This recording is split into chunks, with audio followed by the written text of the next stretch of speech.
Tech ട്രാവലിന്റെ മറ്റൊരു വ്ളോഗിലേക്ക് സ്വാഗതം. സ്മാർട്ട് ഡ്രൈവിലേക്ക് സ്വാഗതം. അങ്ങനെയാണോ? അപ്പോൾ നമ്മള് ഈ വണ്ടിയാണ് നമ്മളെ 2-3 ദിവസമായിട്ട് നമ്മുടെ രസം.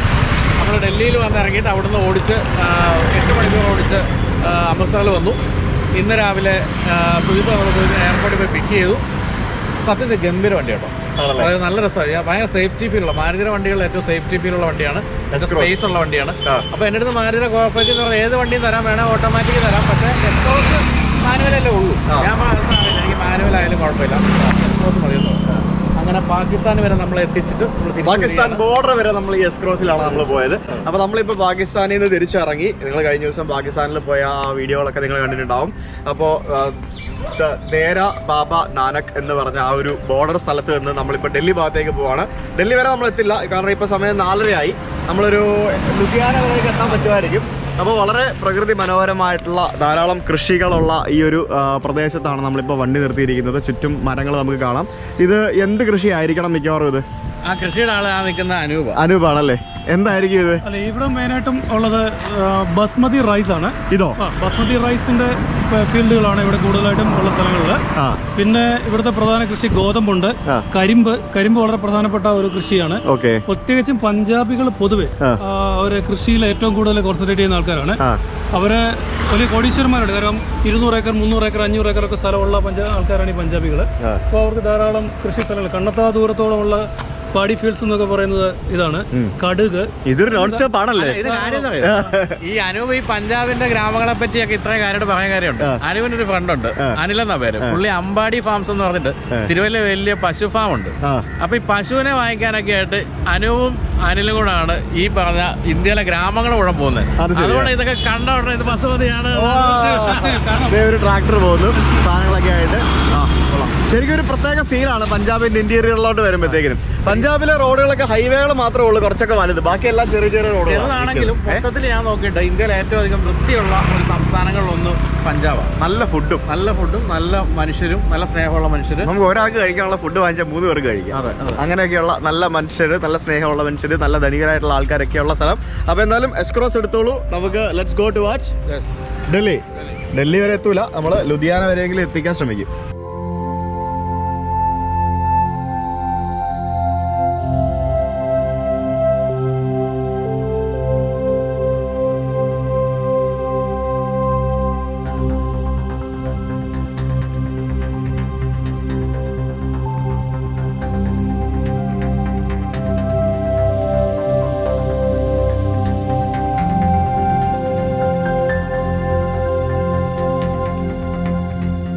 ഞങ്ങളിങ്ങനെ പശുക്കളുടെ കാര്യം പറഞ്ഞ് നാവിടുത്തെ അകത്തിട്ടില്ല. അതിന് മുമ്പ് റോഡിൽ കൂടെ പോയപ്പോഴത്തേക്കിന് ഒരു എരുമയുടെ ഫാം കണ്ടത്. ഇവിടെ ഒരു എരുമയുടെ ഫാം, ഇവിടെ കംപ്ലീറ്റ് എരുമകളുടെ ഫാമാണ്. അപ്പോൾ നമ്മുടെ സാറിന് ഇറങ്ങണം എന്ന് പറഞ്ഞു. അതിനുവേണ്ടുന്ന എരുമകളെ കണ്ട ഭയങ്കര വീക്ക്നെസ് ആണ്. എരുമകളെ കണ്ട് നമുക്ക് ഇറങ്ങി. ഇത് സാധാരണ നമ്മൾ ഈ പഞ്ചാബ് സ്ഥലങ്ങളിലെല്ലാം കൂടുതലും കാണുന്നത് മുറ ഇനത്തിൽപ്പെട്ട എരുമകളാണ്. മുറ എന്ന് പറയുന്ന എരുമകളാണ് കൂടുതൽ ഇവിടെ കാണുന്നത്. പേടിയാണല്ലോ അവന്മാർക്ക്. അത് പതുക്കെ എരുമകൾ ശരിക്കും പറഞ്ഞാൽ ഏറ്റവും ഇണക്കമുള്ളതാണ്. ഈ തലയിലൊക്കെ വെള്ള തലമുടിയൊക്കെ ഉള്ളത് കണ്ടില്ലേ? വെള്ള തലമുടിയൊക്കെ ഉള്ളത്. ഇവിടെ ഒരു പ്രത്യേക ബ്രീഡുണ്ട്, നീലി രവി എന്ന് പറയുന്ന ഒരു ബ്രീഡുണ്ട്. ഈ നീലി രവി എന്ന് പറയുന്ന ബ്രീഡ് അതൊരു നമ്മള് മുറയും മറ്റ് ഒരു പാകിസ്ഥാനി ഒരു ബ്രീഡും കൂടെ മിക്സ് ചെയ്തിട്ടുള്ള ഒരു നീലി രവി എന്ന് പറയുന്ന ഒരു ബ്രീഡുണ്ട്. അതിന്റെ ഒരു സബ് ബ്രീഡുകളാവാനാണ് സാധ്യത. കാരണം ഇതിന് സാധാരണ എരുമകൾക്ക് ഫുൾ ബ്ലാക്ക് കളറാണ് വരുന്നത്, പക്ഷെ ഇത് വൈറ്റും കൂടെ വന്നിട്ടുണ്ട്. അത് മാത്രമല്ല, നമ്മുടെ നാട്ടിലെ എരുമകളെ വെച്ച് കമ്പയർ ചെയ്യുമ്പോഴത്തേക്കും ഇതിനൊരു ഭംഗിയുണ്ട് എന്ന് മാത്രമല്ല പാല് കൂടുതല. സാധാരണ പൊതുവെ എരുമകൾക്ക് ഒരു ഭംഗിയില്ലായ്മയുണ്ട്, ഒരു വൃത്തിയില്ലായ്മയൊക്കെ ഉണ്ട്. ഇത് പൊതുവെ അത്യാവശ്യം നല്ല ഒരു വൃത്തി മെനയും കാണുന്നുണ്ട് അല്ലേ? പതുക്കെ ആണെങ്കിലും അവന്മാർ അങ്ങോട്ടും ഇങ്ങോട്ടും ഒക്കെ പോകുന്നുണ്ട്. ഇങ്ങനെ എരുമേനെല്ലാം ഓടിക്കുവാണല്ലോ, എല്ലാം ഓടി തന്നെ പാവം. ഇവൻ കൊള്ളാം കേട്ടോ. ഇത് ചുമന്ന കണ്ടിട്ടാണോ അവന്മാർ ഓടുന്നേ? ചുമപ്പ് കണ്ടിട്ടാണോ അവന്മാർ ഓടുന്നേ? എല്ലാരും ഓടി കേട്ടാ. വാടാ മറ്റേ ബാ, നിനക്ക് വേണോ? കച്ചി വേണോ? ബാ എന്നാ. വേണ്ട, പേടിയാണോ? എന്നാ കഴിച്ചോ. അവന്റെ നോട്ടം കണ്ടോ, പാവം. അവനും ഓടി, എല്ലാരും ഓടി. നമ്മളെന്തോ പാപം ചെയ്ത പോലെയാണ്. നമ്മൾ വന്നപ്പോഴത്തേക്കിനും എല്ലാ അമ്മമാരും ഓടി കേട്ടോ. അവൻ കാണിക്കുന്നുണ്ടോ? ഒരു സാധാരണ ഗ്രാമം. ആ ഗ്രാമത്തിൽ ചാണകം കൊണ്ടുപോകുന്ന ട്രാക്ടറുകൾ കണ്ട. ചാണകം കൊണ്ടുപോകുന്ന ട്രാക്ടറുകൾ 1 2 ഫ്രീക്കന്മാരാണല്ലോ. നല്ല ബ്യൂട്ടിഫുൾ അല്ലേ ശരിക്കും. ഈ സ്ഥലത്തൂടെയൊക്കെയാണ് ഞങ്ങൾ പാകിസ്ഥാനിലേക്ക് പോകുന്ന വഴി നമ്മൾ പോയത്. പോകുന്ന സമയത്ത് നിങ്ങൾക്ക് ഒന്നും കാണാൻ പറ്റുന്നുണ്ടായിരുന്നില്ല, ഫുള്ള് കോടയായിരുന്നു. ഇപ്പോഴാണ് അതിന്റെ സ്ഥലത്തിന്റെ ഒരു ബ്യൂട്ടി നമുക്ക് കാണാൻ പറ്റുന്നത് അല്ലേ? ഇത്തിരി പെശകാണ്, എന്നെ ചുമന്ന ടീഷർട്ട് കണ്ടിട്ടാണോ എന്നൊരു സംശയം. അതെ, നമ്മള് കൊൽക്കത്തയിലെ ഗ്രാമങ്ങളിലൂടെ, കൊൽക്കത്തയല്ല വെസ്റ്റ് ബംഗാളിലെ ഗ്രാമങ്ങളിലൂടെ പോകുമ്പോഴേ നമുക്ക് ഇതുപോലുള്ള കുറെ കാഴ്ചകളാണ് കാണാൻ സാധിക്കുന്നത്. കുറച്ചുകൂടെ വൃത്തി, എനിക്ക് ആളുകൾ കുറച്ചുകൂടെ എഡ്യൂക്കേറ്റഡ് ആയിരിക്കണം, അതുകൊണ്ടായിരിക്കാം മേ ബി. അപ്പൊ ഇത്തരത്തിലുള്ള ധാരാളം ഫാമുകൾ നമുക്ക് ഇവിടെ കാണാം. ഇവിടെ ഒരെണ്ണം, പിന്നെ തൊട്ടപ്പുറത്ത് അത് വലിയൊരു ഫാമാണ്. അപ്പൊ നമ്മൾ വണ്ടി ഇവിടെ ഒതുക്കിയിട്ടാണ് അങ്ങോട്ട് ഇറങ്ങിയത്. ഇതുകൊണ്ട് അപ്പുറത്ത് വേറൊരു ഫാം വീണ്ടും കാണാം. അവിടെയൊക്കെ നമുക്കൊന്ന് ജസ്റ്റ് ഒന്ന് നടന്നിട്ട് വരാം പോയിട്ട്. ഈ എരുമകളെ ഇറക്കി വിടുന്ന ചതുപ്പാണ് ഈ കാണുന്നത്, കണ്ടോ? ഇതൊരു ചെറിയൊരു ഒരു തോടാണ്. ആ തോട്ടിലേക്ക് ഇറക്കി വിടുന്ന എരുമകൾ. അവിടെ ധാരാളം കച്ചികൾ വെച്ചിരിക്കുന്ന ഒരു സ്ഥലം. നിങ്ങളിപ്പോൾ ഈ കണ്ടുകൊണ്ടിരിക്കുന്ന തരത്തിലുള്ള എക്സ്പ്ലോറിംഗ് വീഡിയോസ് ആയിരിക്കും നമ്മളുടെ സൗത്ത് ഈസ്റ്റ് ഏഷ്യൻ ട്രിപ്പിൽ കാണാൻ പോകുന്നത് അല്ലേ? ഇങ്ങനെയൊക്കെ ചെയ്യണമെന്നാണ് നമ്മളുടെ ആഗ്രഹം.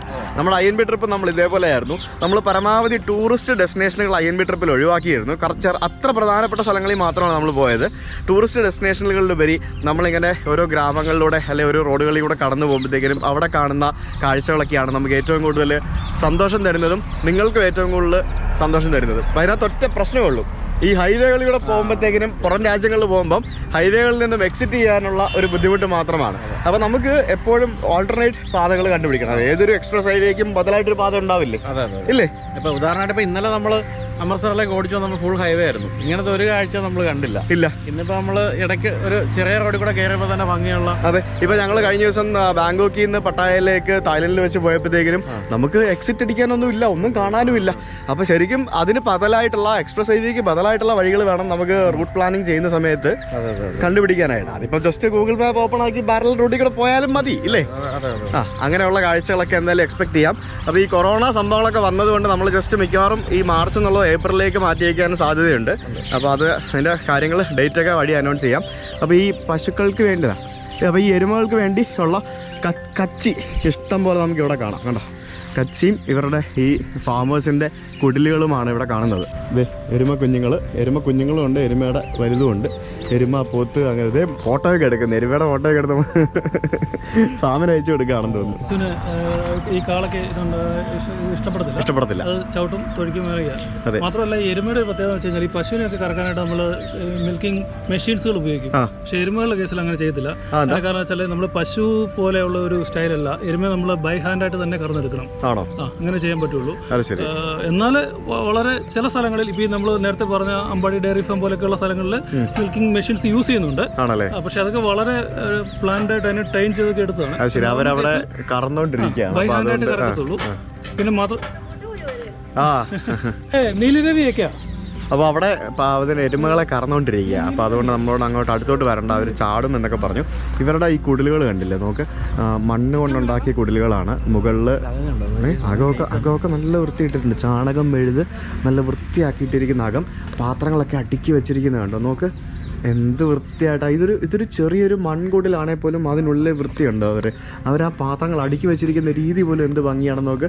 അവരുടെ അടുപ്പ് ആർട്ടിസ്റ്റിക് ആയിട്ട് ഈ സൈഡ് ഉണ്ട്. അതെ, എല്ലാം വളരെ വൃത്തിയോടുകൂടി ഭംഗിയോടുകൂടിയാണ് ചെയ്തിരിക്കുന്നത്. ഇതിൻ്റെ മുകളിൽ ഒരു പ്ലാസ്റ്റിക് ഷീറ്റ് വിരിച്ചിട്ട് അതിൻ്റെ മേളിൽ കച്ചി ഇട്ടിരിക്കുകയാണ്. ഇവിടെ എനിക്ക് തോന്നുന്നു ഇത് എരുമകളെ കൊണ്ട് കെട്ടുമെന്ന് തോന്നുന്നു കേട്ടോ. ശരിക്കും ഈ നോർത്ത് ഇന്ത്യയിൽ പല സ്ഥലങ്ങളിലും നമ്മൾ മനുഷ്യർ താമസിക്കുന്നതിലും വൃത്തിയുണ്ടാവും അവിടുത്തെ തൊഴുത്തുകളിൽ. കാരണം അവര് ദൈവമായിട്ട് കരുതുന്നതല്ലേ ഇത്തരം മൃഗങ്ങളൊക്കെ. അതെ, അപ്പോൾ ഇവിടെ നമുക്കത് കാണാനും സാധിക്കും. അവർ നമ്മുടെ ഒരു വീടിന്റെ ഭാഗം പോലെയാണ് മനുഷ്യരും ഇവിടെ പശുക്കളും എരുമകളും ഒക്കെ. നമ്മളോടാണ് നേരെ തിരിച്ച് പറയുന്നത് കേട്ടിട്ടില്ലേ, വീടൊക്കെ വൃത്തികേടായിട്ട് കിടന്ന എന്തോ തൊഴുത്ത് പോലെയാണല്ലോ കിടക്കുന്നത്. ഇത് നീലിരവി എന്ന് പറയുന്ന ഒരു ഇനമാണ്. നീലിരവി എന്ന് പറഞ്ഞു കഴിഞ്ഞാല് നീലം രവി, ഇത് രണ്ടും പാകിസ്ഥാനിലെ 2 റിവറാണ്. ഈ 2 റിവറുകൾ തമ്മിലുള്ള ഒരു ജോയിന്റ് പേരാണ് അത്.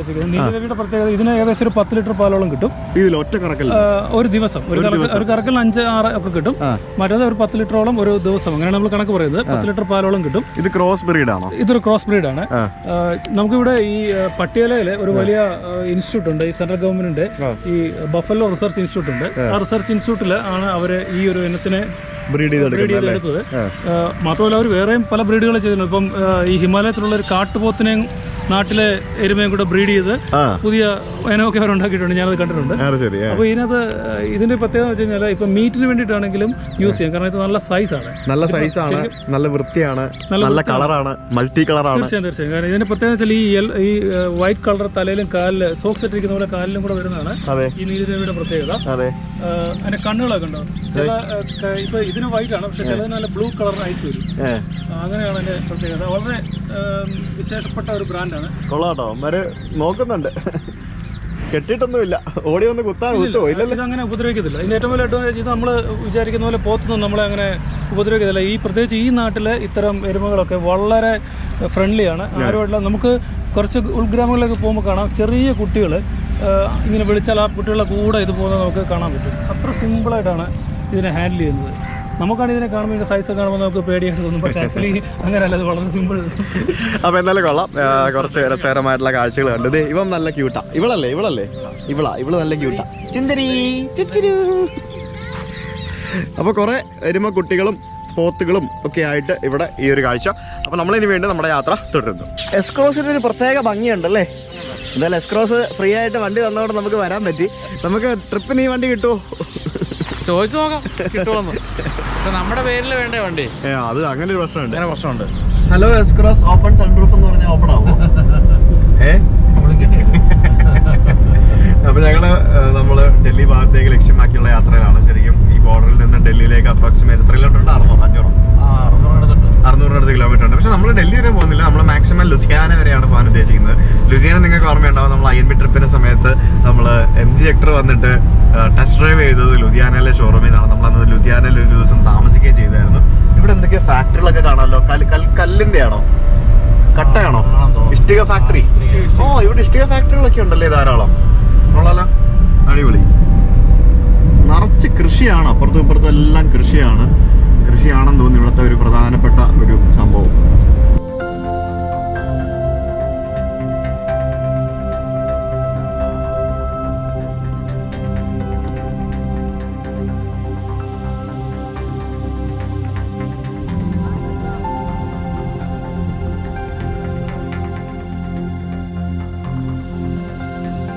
ഞങ്ങളിപ്പോ ബട്ടാല എന്ന് പറഞ്ഞൊരു ചെറിയൊരു പട്ടണത്തിലെത്തി. ചെറിയ നല്ല വൃത്തികെട്ട പട്ടണം എന്നൊക്കെ വേണം പറയാം. നമ്മള് പഞ്ചാബിനെ പറ്റി ഇത്ര നേരം പറഞ്ഞതൊക്കെ മാറ്റി മറിക്കേണ്ട ഒരു പട്ടണമായിപ്പോയി. എന്തായാലും പഞ്ചാബിലെ സിറ്റീസ് പൊതുവെ വൃത്തിയൊന്നുമില്ല, ഗ്രാമങ്ങൾ നല്ല വൃത്തിയാ. എന്തായാലും ഗൂഗിൾ മാപ്പ് കാണിച്ചു തരുന്ന ഊടുവഴിയിൽ കൂടിയൊക്കെയാണ് നമ്മൾ പോകുന്നത്. ഏതൊക്കെയോ വഴികളൊക്കെ ഇങ്ങനെ കാണിച്ചു തരുന്നുണ്ട്. ശരി, ആയിക്കോട്ടെ. ഇവിടുന്ന് റൈറ്റ് എടുത്ത് ലെഫ്റ്റ് പോകണം എന്നൊക്കെയാ പറയുന്നത്. ഇവിടെ ഒരു കരിമ്പും കൊണ്ട് പോയ ഒരു വണ്ടി മറിഞ്ഞു കിടക്കുന്നത്. അതാണ് ഇവിടെ ഒരു ബ്ലോക്ക്. കഷ്ടമുണ്ട് കേട്ടോ. ഒന്നും പറ്റിയിട്ടുണ്ടാവില്ല, പക്ഷേ എന്നാലും പണിയാണ്, വണ്ടി പണിയാവും. കരിമ്പ് കംപ്ലീറ്റ് അത്രയും ലോഡ് വലിച്ചു കയറ്റിയല്ലേ. ട്രാക്ടറാണ്. മറ്റേ ഇത് മാത്രം മറിഞ്ഞുള്ളൂ. ട്രെയിലർ മറിഞ്ഞു. അതിന് പൊക്കിയെടുക്കണ എന്ത് പണിയാ. ട്രാക്ടറൊക്കെ ഫുള്ള് പൊങ്ങി. അങ്ങനെ നമ്മൾ ജലന്ധർ ഹൈവേയിലേക്ക് വന്ന് കയറി. ജലന്ധർ ലുധിയാന ഭാഗത്തേക്ക് പോകുന്നൊരു ഹൈവേ ആണ്. സമയം ഇപ്പോൾ വൈകിട്ട് 6:15 നേരെ എത്തി തുടങ്ങുന്നു. പുറകിൽ ഒരാളെ ചായ കുടിക്കണമെന്നും പറഞ്ഞുകൊണ്ട് കരഞ്ഞുകൊണ്ടിരിക്കുന്നു. ഞങ്ങൾ കുറേ ചായക്കടകൾ നിർത്തി കയറാൻ നോക്കുന്നുണ്ടെങ്കിലും അവിടെ ഒന്നും കയറാനായിട്ട് ബൈചേട്ടന് സമ്മതിക്കുന്നില്ല. അതെ, നാടൻ ചായ വേണമെന്നൊക്കെയാണ് പറയുന്നത്. എവിടെ കിട്ടുമോ? നമ്മളൊരു ടോൾ ബൂത്തിലെത്തി. നമ്മുടെ വണ്ടിക്ക് ഫാസ്റ്റാഗ് ഒന്നും ഇല്ലാത്തതുകൊണ്ട് നമ്മൾ ഇവിടെ ക്യൂവിൽ കിടന്ന് വേണം പോകാനായിട്ട്. ഇവിടെ നമ്മുടെ നാട്ടിലെ പോലെ തന്നെ ആൾക്കാർ, നമ്മുടെ നാട്ടിൽ അത്രയും പോലും ഫാസ്റ്റാഗ് ഇവിടെ ആളുകൾക്കില്ലെന്നാണ് തോന്നുന്നത്. ഫാസ്റ്റാഗ് ഇല്ലാത്ത ക്യൂവിൽ നിന്നുകൊണ്ട് നമ്മൾ ടോൾ കൊടുക്കാനായിട്ട് വെയിറ്റ് ചെയ്യുന്നു. പതിവിലും ഭയങ്കര തിരക്കായിരുന്നു റോഡിൽ. അതുകൊണ്ട് ഞങ്ങൾ ലുധിയാന എത്തിയില്ല. ഭഗവാര എന്ന് പറഞ്ഞ സ്ഥലം, ജലന്ധർ കഴിഞ്ഞിട്ട് ഭഗവാര എന്ന് പറഞ്ഞ സ്ഥലത്ത് ഈ കാണുന്ന ഹോട്ടലിൽ, ദ ഇമ്പീരിയൽ പൂനം എന്ന് പറഞ്ഞ ഈ കാണുന്ന ഹോട്ടലിൽ നമ്മളിവിടെ വന്നിരിക്കുകയാണ്. അകത്ത് കയറിയപ്പോഴത്തേക്കിന് 4000 രൂപയാണ് റൂമിന് പറഞ്ഞത് 3 പേർക്ക്. ഞങ്ങളത് 3000 രൂപയ്ക്ക് ഓൺലൈനായിട്ട് ബുക്ക് ചെയ്തു. മേക്ക് മൈ ട്രിപ്പിൻ്റെ വെബ്സൈറ്റിൽ നിന്നാണെന്ന് തോന്നുന്നത് ഞങ്ങളത് ബുക്ക് ചെയ്ത്. അപ്പോൾ അതെ, റൂമിലേക്ക് പോകാം.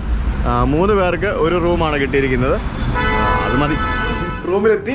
ഈ കാണുന്നതാണ് റൂം.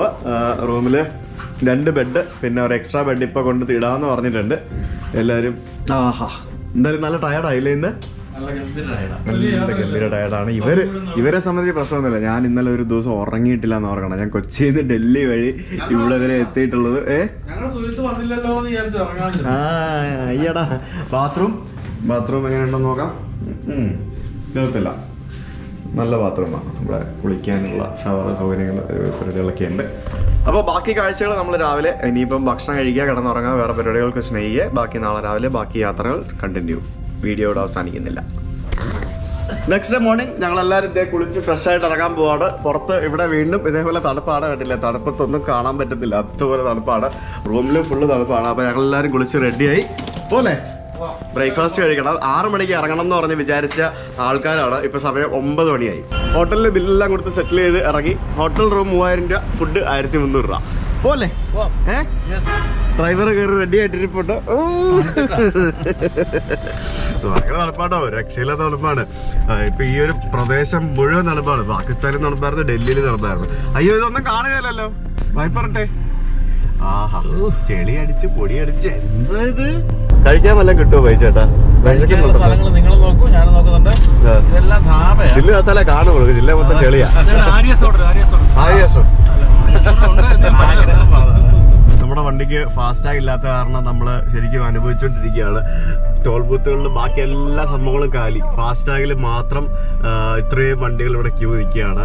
ശരിക്കും ഫാസ്റ്റാഗ് ഇല്ലാത്തവർ എത്ര മുന്നത്തെ ഫാസ്റ്റാഗ് എടുത്തോളുക, ഇല്ലെങ്കിൽ ഇതേപോലെ എത്ര സമയം പോകും. നമ്മുടെ വണ്ടി അല്ലാത്തതുകൊണ്ടാണ്, ഇല്ലേ ഫാസ്റ്റാഗ് ഉണ്ടായാലേ. ഇങ്ങനെയാണോ വണ്ടി എടുത്തിട്ട് വരുന്നത്? ഒരു വണ്ടിക്കാരൻ ഒരു സ്വിഫ്റ്റുകാരെ മുമ്പിൽ കൊണ്ട് ഇട്ടേക്കുന്നത് കേട്ടോ. നോക്ക്, അല്ലവല്ലാതി കണ്ടാ, നോക്ക്, കണ്ടാ, ഇത്രയും വലിയ വണ്ടി, ഇത്ര വലിയ ഹൈവേ അവൻ എടുത്തോണ്ടോ, അവൻ അപ്പുറത്ത് കൊണ്ടോ, ഇത്രയും വലിയ ഹൈവേയില് അവൻ ഓപ്പോസിറ്റ് ഡയറക്ഷനിൽ എടുത്ത് വെച്ചിരിക്കുകയാണ് കേട്ടോ. നോക്ക്, അത് എവിടെ നിന്ന് കേട്ടിക്കൊണ്ട് വന്നതാവോ? ഇങ്ങനെയൊക്കെ ഉണ്ടോ മനുഷ്യര്? ഇങ്ങനെയല്ലേ അപകടങ്ങൾ ഉണ്ടാവുന്നത്? അതൊരു പ്രായമുള്ളൊരു മനുഷ്യർ, ഇങ്ങനെയല്ലേ അപകടം ഉണ്ടാവുന്നത്? ഓരോരോ ആൾക്കാരുടെ എന്തുകൊണ്ടാടേ ഇത്? ആഹാ, എന്ത് മനുഷ്യരല്ലേ. ശരിക്കും ബൈച്ചേട്ടൻ ചവിട്ടിയില്ലായിരുന്നുണ്ടെങ്കിലുണ്ടല്ലോ ഇടിച്ചേനെ മുമ്പിലുണ്ടായിരുന്ന വണ്ടി. അങ്ങനെ ഞങ്ങളൊരു ധാബ കണ്ടുപിടിച്ച് കുറേ നേരം അലഞ്ഞതിന് ശേഷം ധാബയിലേക്ക് എത്തിയിരിക്കുകയാണ്. ഇവിടെ എന്താണ് കിട്ടുക എന്നൊന്നും അറിയില്ല, പക്ഷെ എന്ത് കിട്ടിയാലും നമ്മൾ കഴിക്കും എന്നുള്ള രീതിയിൽ വിശപ്പുണ്ട്. ഇവിടെ എന്തൊക്കെയുണ്ടല്ലോ അടച്ചു വെച്ചിരിക്കുന്നു പാത്രത്തിനകത്തേക്ക്. ഭയ്യ ക്യാ മിലേഗാ ഖാനെ കെ ലിയേ ഭി? പറാഠ, സിർഫ് പറാഠ, और कुछ नहीं है? और कुछ नहीं है? മെനു ഒക്കെ ഉണ്ട് കേട്ടോ. ബ്രേക്ക്ഫാസ്റ്റിനെയും പൊറാട്ട പറാത്ത പറാത്ത. ഇത് പൊറാട്ട മാത്രമേ ഉള്ളല്ലോ. എൻ്റെ പൊന്നു, അതെ, എന്നാലും അത് മാത്രമല്ലേ ഉള്ളൂ. അങ്ങനെ ഞങ്ങൾക്ക് പറാട്ട കിട്ടിയിരിക്കുകയാണ്. ഇത് അണിയൻ പറാത്ത. കറിയൊക്കെ വളരെ ഫാസ്റ്റ് ആയിട്ടുള്ള കൊണ്ട് തന്നിരുന്നു അല്ലേ? യെല്ലോ ദാല്, ഇത് ചന മസാല, ഇത് പ്ലെയിൻ പൊറോട്ട. ഇതെന്ത് പൊറോട്ട? ഇത് ആലു പൊറോട്ട. ആലു പൊറോട്ട. അവനും തണുക്കുന്നു, എനിക്കും തണുക്കുന്നു. തണുപ്പത്തിരുന്ന് നല്ല ചൂട് പൊറോട്ട ഇങ്ങനെ പുറത്തിരുന്ന് കഴിക്കാനേ. എന്താ ടേസ്റ്റ് എന്നറിയോ? കഴിച്ചോട്ടെ. ടിഷ്യൂ വെച്ചിട്ടുണ്ട്, ആ ടിഷ്യൂ എടുത്ത് മാറ്റിക്കും. ഇത് നല്ലതായിട്ട് ബട്ടറും ചീസും ഒക്കെ ഇട്ടിട്ടുണ്ട്. ഇത് ചീസല്ല ഇട്ടിരിക്കുന്നത് ഇതിൻ്റെ മേളിൽ. ഇവിടെ ബട്ടർ ഇട്ടിട്ടുണ്ട്. കറി എടുക്കാം. ഇന്ന് മേളിൽ കുറച്ച് ദാലും കൂടി ഇട്ടേക്കാം. എങ്ങനെയുണ്ട് വെച്ചാൽ കഴിച്ചിട്ട്? ശരിക്കും ഇവിടെ വന്നു കഴിഞ്ഞാൽ ഉണ്ടല്ലോ നമുക്കൊക്കെ ഈ ഒരു പൊറോട്ട മതിയാവില്ല വയറ് പറയാനായിട്ട്. നല്ല വലിയ പൊറോട്ടയായിരിക്കും. 2-3 ഒന്നും പറയരുത്. ഒരെണ്ണം വാങ്ങിച്ചിട്ട് കഴിച്ചു നോക്കിയതിന് ശേഷം വേണമെന്നുണ്ടെങ്കിൽ മാത്രം വാങ്ങിച്ചാൽ മതി. പിന്നെ ഒരു മാലിന്യങ്ങളുമില്ല, വളരെ ഫ്രഷ് ആയതുകൊണ്ട് അല്ലേ, നല്ല വയറിനൊക്കെ സുഖമായിരിക്കും. ഇന്ന് വിശ്വസിക്കാം. ഇന്നലെ കൊള്ളാം, നല്ല ടേസ്റ്റ് ഉണ്ട്. എന്നോട് കാലത്ത് പറയാൻ നമുക്ക് ചിലപ്പോൾ പിടിക്കാൻ വരും. ഇവിടെ നല്ല ടേസ്റ്റ് ഉണ്ട് കേട്ടോ. ഇഷ്ടമായിരുന്നു. പൊറോട്ട കഴിക്കാൻ ആക്ച്വലി ആദ്യം കുറച്ച് മടിയുണ്ടായിരുന്നെങ്കിൽ നല്ല ഫുഡായിരുന്നു, ഇഷ്ടപ്പെട്ടു. പിന്നെ നല്ല വിശന്ന് വന്ന് കഴിച്ചുകൊണ്ട് അത് കാര്യത്തിലും തീരുമാനമായി. രാവിലെ 10:30 നമ്മളിപ്പോഴും ഡൽഹിയുടെ എങ്ങും എത്തിയിട്ടില്ല. ഇനിയിപ്പോൾ ഡൽഹിക്ക് ഏകദേശം ഒരു 100-300 കിലോമീറ്റർ വീണ്ടും ഉണ്ട്. അപ്പോൾ ഡ്രൈവർ ചേഞ്ച് വീണ്ടും അനൂപേട്ടനാണ് ഇനി വണ്ടി ഓടിക്കുന്നത്. നമ്മുടെ ഈ അനൂപേട്ടനാണ് വലിയ പുള്ളി കേട്ടോ. അനൂപേട്ടന് വലിയൊരു ഹിസ്റ്ററി ഉണ്ട്. ശരിക്കും ജീവിതത്തിൽ നിന്ന് വലിയൊരു ഭാഗത്ത് എന്താ പറയാ, വേണമെങ്കിൽ മരണത്തെ മുഖാമുഖം കണ്ടിട്ട് തിരിച്ചു വന്ന വ്യക്തി എന്നൊക്കെ വേണേൽ പറയാം അല്ലേ? ഞാൻ ബെൽറ്റ് ഇട്ടതിന് ശേഷം അനൂപേട്ടന്റെ ആ ഒരു കഥ വളരെ ബ്രീഫായിട്ട് നമ്മുടെ ബൈച്ചേട്ടൻ പറയുന്നതായിരിക്കും. അനൂപേട്ടൻ രാവിലെ എന്നോട് പറഞ്ഞിരുന്നു, പക്ഷെ എന്നാലും ബൈച്ചേട്ടൻ പറയുമ്പോഴായിരിക്കും അതിന്റെ ഒരു രസം അല്ലേ? ബൈച്ചേട്ടൻ പറയും. അനൂപിന് ബ്രീഫായിട്ട് പറയാൻ പറ്റില്ല. അനൂപ് പറയുമ്പോഴത്തേക്ക് ഒരു എപ്പിസോഡ് ആവും. അതെ, അതായത് അനൂപിനെ ഇടയ്ക്ക് അനൂപ് കുറച്ചു കാലം മുമ്പ്, എത്ര കാലം അനൂപ്? 2 വർഷം, ഇപ്പൊ ഒരു 3 വർഷമായി. 3 വർഷം മുമ്പ് അനൂപ് ഇങ്ങനെ ഇടയ്ക്കിടയ്ക്ക് പറയും അനൂപിന് ഡബിൾ വിഷൻ വരുന്നു, കണ്ണ് ഇങ്ങനെ ശരിക്കും കൃത്യമായൊരു വിഷൻ കിട്ടുന്നില്ല എന്നൊക്കെ ഇങ്ങനെ പറഞ്ഞിട്ട് ഇടയ്ക്ക് ഒരു ഡോക്ടറെ പോയി കണ്ടപ്പോഴത്തേക്കും ബ്രെയിനിൽ എന്തോ ഒരു ഗ്രോത്ത് ഉണ്ടെന്ന് പറഞ്ഞു. അപ്പോൾ ആ ഗ്രോത്ത് വന്നിട്ട് അത് നമ്മുടെ തലച്ചോറിനെ ഇങ്ങനെ പുഷ് ചെയ്തിട്ട് പല പ്രശ്നങ്ങളൊക്കെ സംഭവിച്ചുകൊണ്ടിരിക്കുകയാണ്. അപ്പോൾ അത് പെട്ടെന്ന് അത് റിമൂവ് ചെയ്യണമെന്ന് പറഞ്ഞു, ഒരു ട്യൂമർ ബ്രെയിനിൽ. അപ്പോൾ ആ സമയത്ത് തിരുവല്ലയിലാണ് അനു താമസിക്കുന്നത്. അപ്പോൾ തിരുവല്ലയിൽ അത് ചെയ്യാനുള്ള ഒരു പേടി കൊണ്ട് കൊച്ചിയിൽ വന്നു. കൊച്ചിയിൽ വ്യാപകമായി എല്ലാ ഹോസ്പിറ്റലുകളിലും നമ്മൾ പോയിട്ട് ഇതിനെപ്പറ്റി വിശദമായിട്ട് ന്യൂറോ ഡിപ്പാർട്ട്മെൻറ്റുകളിൽ സംസാരിച്ചു. അവസാനം മെഡിക്കൽ സെൻ്റർ ഹോസ്പിറ്റലിലെ ഡോക്ടറിനെയാണ് നമ്മൾ അവസാനം കുഴപ്പമില്ല, നമുക്ക് സംസാരത്തിൽ നിന്നൊക്കെ കാര്യങ്ങൾ അറിയാം, അതുപോലെ ചെയ്ത് കഴിഞ്ഞാൽ കുഴപ്പമുണ്ടാക്കില്ല എന്ന് തോന്നിയ ഒരു ഡോക്ടറെ സെലക്ട് ചെയ്തു. അങ്ങനെ doctor Jayaraj TK. Doctor Jayaraj എനിക്ക് തോന്നുന്നു ആ സമയത്ത് കേരളത്തിലെ ഒരു ഓൾമോസ്റ്റ് 15ഓളം ന്യൂറോ സർജന്മാരെ ഫ്രം അമൃത ടു RCC ഞാൻ എല്ലാവരെയും മീറ്റ് ചെയ്തു, എല്ലാവരോടും ഡിസ്കസ് ചെയ്തു. അതിൽ എനിക്ക് ഏറ്റവും ഇഷ്ടപ്പെട്ടതും ഏറ്റവും പേഷ്യൻറ്റുമായിട്ട് നന്നായിട്ട് ഡീൽ ചെയ്യുകയും വളരെ നല്ല രീതിയിൽ ഈ കാര്യത്തെക്കുറിച്ചൊക്കെ അറിയാവുന്നമായ ഒരു ഡോക്ടറായിരുന്നു ഡോക്ടർ ജയരാജ്. ഓക്കെ, ശരി. അപ്പം ഞാനതിൽ എൻ്റെ അപ്പാർട്ട്മെൻറ്റിൽ കുറേ മെഡിക്കൽ റെപ്പുമാരും ഡോക്ടേഴ്സൊക്കെ താമസമുണ്ട്. അപ്പോൾ ഞാൻ അവരോടൊക്കെ ചോദിച്ചപ്പോൾ അതിൽ 1-2 പേര് ഈ ഡോക്ടറിൻ്റെ പേരാണ് സജസ്റ്റ് ചെയ്തത്. അപ്പോൾ ശരിക്കും പറഞ്ഞാൽ മെഡിക്കൽ സെൻറ്റർ എറണാകുളത്തെ ഏറ്റവും വലിയ ഹോസ്പിറ്റലൊന്നുമല്ല. അതുകൊണ്ട് അനുവിനൊരു പേടിയുണ്ടായിരുന്നു ആദ്യം, അമൃതയിലൊക്കെ ചെയ്താൽ പോരെയെന്ന്. അപ്പോൾ ഞാൻ പറഞ്ഞ അങ്ങനെയല്ല, ഡോക്ടറിനെ പറ്റി നല്ല അഭിപ്രായമാണ്. അങ്ങനെ നമ്മൾ ചെല്ലുമ്പോൾ സംഭവിച്ചാൽ അവിടെ ന്യൂറോ ഡിപ്പാർട്ട്മെന്റ് തുടങ്ങിയിട്ടേ ഉള്ളൂ. അപ്പോൾ പല സ്ഥലങ്ങളിൽ നിന്നൊക്കെ വന്ന നല്ല മിടുക്കന്മാരായ ഡോക്ടർമാരാണ്. അപ്പൊ അതിന്റെ ഒരു എൻത്യൂസിയാസം അവർക്കുണ്ട്. ആദ്യമായിട്ടൊക്കെ ചെയ്യാൻ പോകുന്ന ഒരു വലിയ സർജറി എന്നുള്ള നിലയ്ക്ക് അവരും അതങ്ങ് ഏറ്റെടുത്തു. അങ്ങനെ നമ്മൾ അവിടെ അനുഭവം അവിടെ അഡ്മിറ്റ് ആയി. പിന്നെ ഭയങ്കര പേടിയൊക്കെ ആയിരുന്നുണ്ട്, ഈ ഇരിക്കുന്നതൊന്നുമല്ല. അനുഭവനും വീട്ടുകാരും എല്ലാം ആകെ കുഴപ്പത്തിലായിരുന്നു. പിന്നെ അന്ന് 8 മണിക്കൂർ അല്ലേ അനുഭവ? 2 ദിവസമായിരുന്നു സർജറി ആയിരുന്നു. സർജറി ചെയ്തപ്പോ തലച്ചോറ് ചേർത്തത് വലുതുമായിരുന്നു. അപ്പൊ അതൊരു വലിയ ഗ്രോത്ത്. അതിന്റെ അകത്തെ ഫ്ലൂയിഡ് ഇങ്ങനെ ഫില്ല് ചെയ്തിരിക്കുകയായിരുന്നു. അപ്പൊ ആ ഫ്ലൂയിഡ് ഇത് മൊത്തത്തോടെ അങ്ങ് നീക്കം ചെയ്ത് കളഞ്ഞു കഴിഞ്ഞാൽ പെട്ടെന്ന് ഇങ്ങനെ ഈ തലച്ചോറിന് റിലാക്സ്ഡ് ആകുന്നത് കൂടുതൽ കുഴപ്പങ്ങളുണ്ടാക്കും. കാരണം ഒരു സ്പേസ് വേക്കന്റ് ആയിരുന്നല്ലോ, ഇത് ഇരിക്കുന്ന സ്ഥലം അങ്ങ് വേക്കന്റ് ആവുമല്ലോ. എന്നിട്ട് പിന്നെ അവർ അതിന്റെ അകത്ത് മറ്റെന്തോ ഫ്ലൂയിഡൊക്കെ നിറച്ച് വെച്ച് അങ്ങനെ എന്തോ ചെയ്യുന്നത്. അപ്പൊ ഏതായാലും സക്സസ് ആയിരുന്നു സംഭവം. പിന്നെ 2-3 മാസം റെസ്റ്റ് എല്ലാം കഴിഞ്ഞു. ഒരു ബ്രേക്ക് കിട്ടിയതാ, അവന് ബ്രേക്ക് ഇടുക, ഞാനൊന്ന് പഠിച്ചു. അപ്പം അത് കഴിഞ്ഞിട്ട് എന്തോ ഒരു കുഴപ്പം ഇപ്പൊ ഉണ്ട് കേട്ടോ. ഫ്ലൂയിഡിന്റെ ആയിരിക്കും അല്ലേ? അല്ല, ശരിക്കും ഇത്രയും വലിയൊരു സർജറി കഴിഞ്ഞാൽ പാടൊന്നും താങ്കളുടെ തലയിലൊന്നും കാണുന്നില്ലല്ലോ, അതെങ്ങനെയായിരുന്നു ചെയ്തത്? ഇത് മൂക്കിനകത്തൂടെ ആയിരുന്നു ചെയ്തത്. മൂക്കിനകത്തൂടെ എൻഡോനാസൽ സർജറി എന്ന് പറയാം. മൂക്കിനകത്തൂടെ തലച്ചോറിന്റെ അടിഭാഗത്ത് തലയോട്ടി കിഴിച്ച് അങ്ങനെയായിരുന്നു ഈ ട്യൂമർ റിമൂവ് ചെയ്തത്. അതിന്റെ ഒരു ഫസ്റ്റ് പ്ലാൻ അതായിരുന്നു. ഇനി അത് പറ്റിയില്ല എന്നുണ്ടെങ്കിൽ തലയോട്ടി കട്ട് ചെയ്തിട്ട് ചെയ്യാനായിരുന്നു ഡോക്ടറുടെ സെക്കൻഡ് പ്ലാന്. പക്ഷെ ഫസ്റ്റ് പ്ലാൻ തന്നെ നമ്മുടെ കേസിൽ അത് ഇതായി, വർക്കൗട്ടുമായി. അതിനകത്ത് എന്തായാലും നമ്മളുടെ ഭാഗ്യത്തിന് ട്യൂമർ വളരെ വലുതായിരുന്നെങ്കിലും അതിനകത്തൊരു തിക്ക് ഫ്ലൂയിഡ് ആയിരുന്നു ഉണ്ടായിരുന്നത്. അത് അവർക്ക് ഈസിയായിട്ട് റിമൂവ് ചെയ്യാനായിട്ട് പറ്റി. ഇദ്ദേഹം സർജറിക്ക് പോകുന്നതിന് മുൻപ് ഇദ്ദേഹത്തിന്റെ ബില്ലൊക്കെ എഴുതി വെച്ച് അങ്ങനെ മൊത്തത്തില് ഫുൾ പ്രിപ്പയർ ആയിട്ടാണ് എന്താ പറയാ പോയതല്ലേ? അവര് ഈ സർജറിയെ കുറിച്ച് പറയുമ്പോൾ ഞാൻ ഫസ്റ്റ് ഡോക്ടറിനെ കണ്ട ഇവിടെയല്ല, ഞാൻ തിരുവല്ല ഹോസ്പിറ്റലായിരുന്നു. അപ്പോൾ ആ ഡോക്ടറെ കണ്ട എന്നോട് പറഞ്ഞത് ഇമ്മീഡിയറ്റ് ആയിട്ട് എല്ലാവരെയും വിളിക്കണം, നാളെ നമുക്ക് സർജറി ചെയ്യണം എന്ന് പറഞ്ഞു. അപ്പോൾ ഞാൻ ചോദിച്ചു ഡോക്ടർ എന്താ പ്രശ്നം? നിങ്ങൾക്ക് ഭയങ്കര പ്രശ്നമാണ് നിങ്ങൾ. ഞാൻ ചോദിച്ചു ഡോക്ടറെ നാളെ സർജറി ചെയ്തില്ലെങ്കിൽ മരിച്ചു പോകും, അതിനപ്പുറം വേറെ സംഭവിക്കാനില്ലല്ലോ. ഡോക്ടറിനല്ല വേറെ സംഭവിക്കാനില്ല, മരിച്ചു പോകും, അത്രേ ഉള്ളൂ. ഞാൻ പറഞ്ഞു ഓക്കെ, ഏതായാലും ഇത്രയും കാലം നമ്മൾ ജീവിച്ചില്ലേ, ഇനി നമുക്ക് കുറച്ചുകൂടി ജീവിച്ചു നോക്കാം, മരിച്ചാൽ അങ്ങോട്ട് മരിക്കട്ടെ എന്ന് വിചാരിച്ചു. അത്രയുള്ള കാര്യം. പിന്നെ നമ്മൾ ഇതിനെക്കുറിച്ച് വളരെ വിശദമായിട്ടൊക്കെ ഒന്ന് പഠിച്ചു. പിന്നെ ഒരു കാര്യം നമുക്ക് മനസ്സിലായി, ട്യൂമർ ഇതിനകത്ത് ഡോക്ടർ ആദ്യം എന്നോട് പറഞ്ഞത് ഒരു 90% ഒരു ഫെയിലിയർ സാധ്യതയാണ് ഇതിനകത്തുള്ളത്. കാര്യം ഈ ട്യൂമർ ഇരിക്കുന്ന പൊസിഷൻ എന്ന് പറയുന്നത് ഇത്തിരി അപകടകരമായ സ്ഥലമാണ്. അപ്പോൾ നമുക്ക് അങ്ങനെ ഈസിയായിട്ട് തന്നെ റിമൂവ് ചെയ്യാൻ പറ്റില്ല. ഒരു ബാക്ക് ടു വർക്ക് ഉണ്ടാവാൻ സാധ്യത വളരെ കുറവാണ് എന്നായിരുന്നു നമുക്ക് ഡോക്ടർ പറഞ്ഞിരുന്നത്. നമ്മുടെ വൈദ്യശാസ്ത്രത്തിന്റെ ആ ഒരു പുരോഗതിയാണ് ഇദ്ദേഹം ഒരു കൂളായിട്ട് ഇരുന്ന്. എത്ര വർഷമായി ഇപ്പൊ? 3 വർഷം കഴിഞ്ഞു. 3 വർഷത്തിന് ശേഷം കൂളായിട്ട് ആ ഒരു സന്തുഷ്ടമായ ഫാമിലി ജീവിതം നയിക്കുന്നു, ബിസിനസ്സും കാര്യങ്ങളായിട്ട് മുന്നോട്ട് പോകുന്നു. ഇപ്പൊ അടിപൊളിയായിട്ടിരുന്ന് വണ്ടി ഓടിക്കുന്നു. ഇച്ചിരി സ്പീഡ് കൂടുതലാണേ ഉള്ളൂ. വില്ലിന്റെ അവസ്ഥ ഇപ്പൊ എന്താന്ന് ചോദിച്ചു. ആ വില്ല് എന്താ തിരിച്ചു വില്ല് ഞങ്ങള് പിന്നെ നോക്കിയപ്പോണ്ടല്ലോ മുഴുവൻ കൊടുക്കാനുള്ള കാശിന്റെ കണക്കാണ്. ഈ സർജറിയുടെ വീഡിയോ അദ്ദേഹം ഡോക്ടറുടെ അടുത്ത് നിന്ന് വാങ്ങിച്ച് സൂക്ഷിച്ച് വെച്ചിട്ടൊക്കെ ഉണ്ട്, CD ആക്കിയിട്ട്. എപ്പോഴും ഇടക്കിടയ്ക്ക് സങ്കടം വരുമ്പോഴും സന്തോഷം വരുമ്പോഴും അതൊക്കെ എടുത്ത് വെച്ച് കാണുന്നൊക്കെ പറഞ്ഞത്. ഇത് മാത്രമല്ല, നമ്മുടെ ബൈജു ചേട്ടനും ഇതേപോലെ ജീവിതത്തിൽ നിന്നും അതിജീവിച്ച ഒരു കഥയുണ്ട്. അതൊരു ക്യാൻസറിന്റെ കഥയായിരുന്നു. അത് ബൈജു ചേട്ടൻ പറയും. അതെന്താ സംഭവിച്ചല്ലേ, ഞാൻ കണ്ണൂർ മാതൃഭൂമിയിൽ ജോലി ചെയ്യുന്ന കാലത്ത് എനിക്ക് പെട്ടെന്ന് വലിയ ഒരു ശ്വാസം മുട്ടൽ പോലെ വരുന്നു. അത് അധികം നടക്കാൻ പറ്റുന്നില്ല. അതുപോലെ ഇടത്തെ കാലിന് വേദന, അങ്ങനെ ചില പ്രശ്നങ്ങളൊക്കെ വന്നു. അപ്പോൾ അന്ന് ഞാനവിടെ ഒറ്റയ്ക്കാണ് താമസം. 1-2 ദിവസം കഴിയുമ്പോൾ തീരെ നടക്കാൻ വയ്യാതായി. അപ്പോൾ ഞാൻ അവിടുത്തെ ഒരു ഹോസ്പിറ്റൽ, ധനലക്ഷ്മി ഹോസ്പിറ്റലിൽ പോയി ഡോക്ടറെ കണ്ടു. ഒറ്റയ്ക്കാണ് പോയി കണ്ടത്. കണ്ടപ്പോഴത്തേക്കും ഡോക്ടർ മുഴുവൻ ടെസ്റ്റ് ചെയ്ത് എന്തൊക്കെയോ ടെസ്റ്റുകളൊക്കെ ചെയ്തിട്ട് എൻ്റെ അടുത്ത് ചോദിച്ചു, ഒറ്റയ്ക്കാണോ വന്നതെന്ന് ചോദിച്ചു. ഒറ്റയ്ക്കാണോ വന്നത് എന്നുള്ള ചോദ്യത്തിൽ എനിക്ക് ഭീകരമായൊരു പ്രശ്നം മണത്തു. അപ്പോൾ ഞാൻ ചായെന്ന് അങ്ങനെ വെച്ചു. അല്ല, ചോദിച്ചെന്നേ ഉള്ളൂ. ഞാൻ പറഞ്ഞു ഒറ്റയ്ക്കാണ് വന്നത്, എന്നാലും ഡോക്ടർ എന്തെങ്കിലും പ്രശ്നമുണ്ടെങ്കിൽ പറഞ്ഞോളാൻ പറഞ്ഞു. അപ്പോൾ പുള്ളി പറഞ്ഞു, ഏതെങ്കിലും ബൈജു വിദ്യാഭ്യാസമുള്ള മനുഷ്യനല്ല, ഞാനത് മറച്ചു വയ്ക്കുന്നില്ല, ഇത് ക്യാൻസറസ് ആണ്, ഞാൻ നോക്കിയിട്ട് എല്ലാ കാര്യങ്ങളും ക്യാൻസറിൻ്റെ ഒരു സാധ്യതകളാണ് കാണുന്നതെന്ന് പറഞ്ഞു. ഞാൻ എവിടെയാണ് ക്യാൻസർ? Bone marrow ക്യാൻസറാണ്. അതോടെ നമ്മളാകെ തകർന്നു. കാരണം ബോൺ മാരോ ക്യാൻസർ എന്ന് പറയുന്നത് ഒരിക്കലും രക്ഷപ്പെടാൻ പറ്റാത്ത സാധനമാണ്. തന്നെയല്ല, ഈ ബോൺ മാരോ മാറ്റി വെച്ചാൽ പോലും രക്ഷപ്പെടില്ല എന്നൊക്കെ കേട്ടിട്ടുണ്ട്.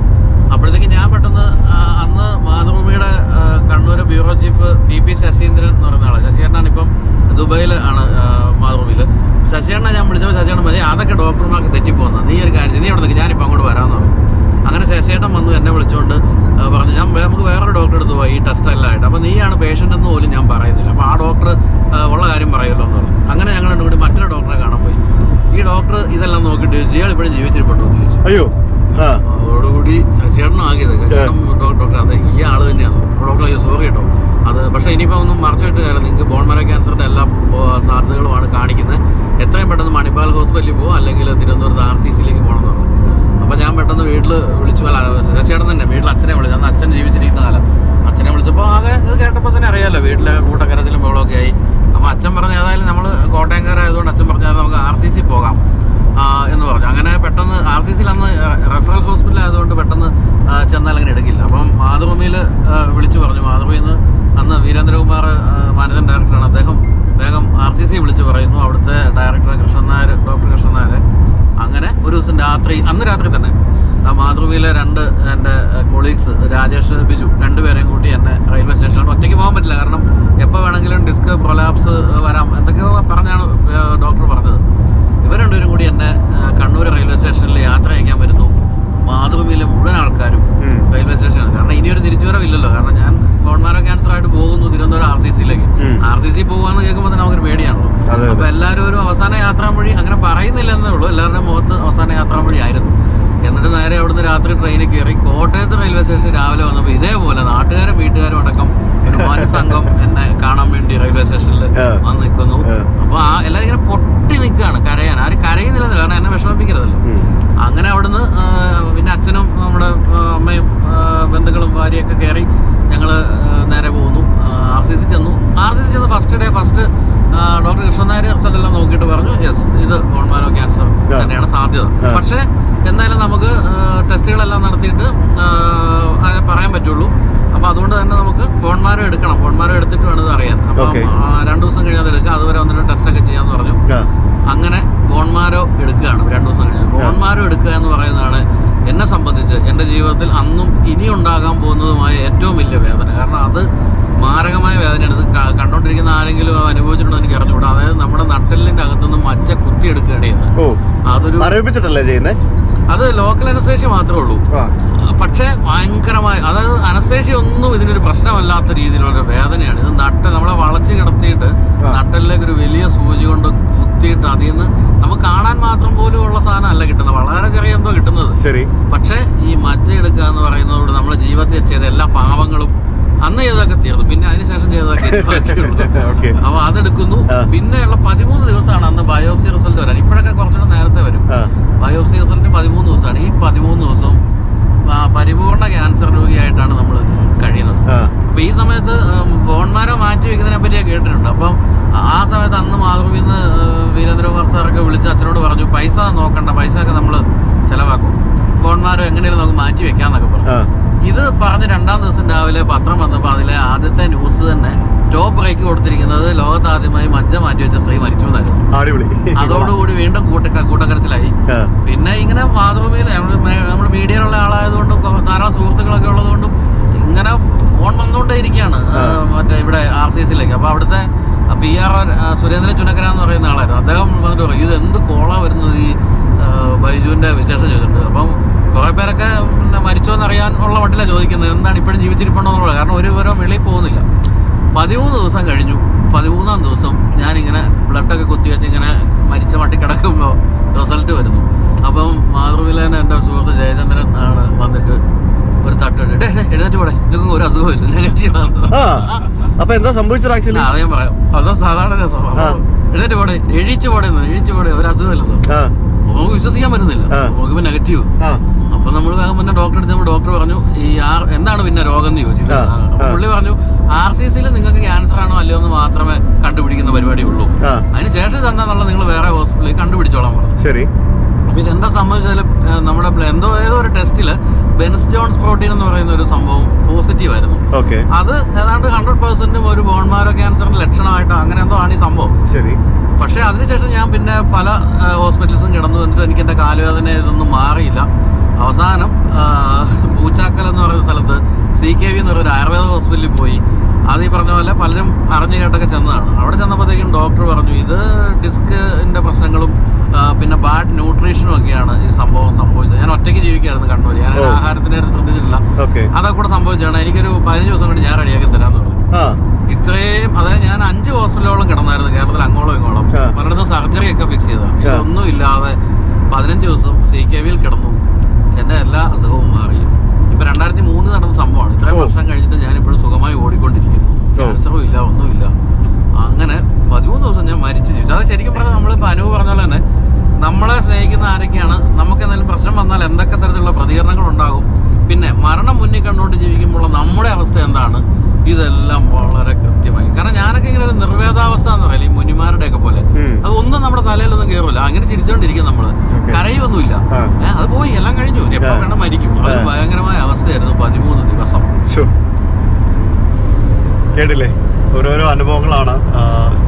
ഇത്തരത്തിലുള്ള പല അനുഭവങ്ങൾ നിങ്ങൾ വീഡിയോ കാണുന്നവർക്കും ഉണ്ടാവാം. അപ്പൊ ഇതുപോലെ എന്തെങ്കിലും സന്തോഷകരമായിട്ടുള്ള അനുഭവങ്ങൾ, അതായത് സന്തോഷകരം എന്ന് പറയുമ്പോഴത്തേക്കിനും ദുഃഖത്തിൽ നിന്നും നമുക്ക് ജീവിതത്തിലേക്ക് തിരിച്ചു വരുമ്പോൾ ഉണ്ടാവുന്ന സന്തോഷങ്ങൾ, അത്തരത്തിൽ എന്തെങ്കിലും അനുഭവങ്ങൾ ഉണ്ടെങ്കിൽ ചെറുതായിട്ടൊന്ന് കമന്റ് ചെയ്യുക. അപ്പോൾ ഞങ്ങളുടെ യാത്ര ഡൽഹിയിലേക്ക് പോകുന്നു. ഈ വീഡിയോയുടെ വെച്ച് അവസാനിപ്പിക്കുന്നു. പാകിസ്ഥാനിൽ നിന്നും ഞങ്ങൾ ഇവിടെ വരെ എത്തി. അപ്പോൾ ഇനി ബാക്കി വിശേഷങ്ങൾ അടുത്ത വീഡിയോയിൽ. അപ്പോൾ ബൈ.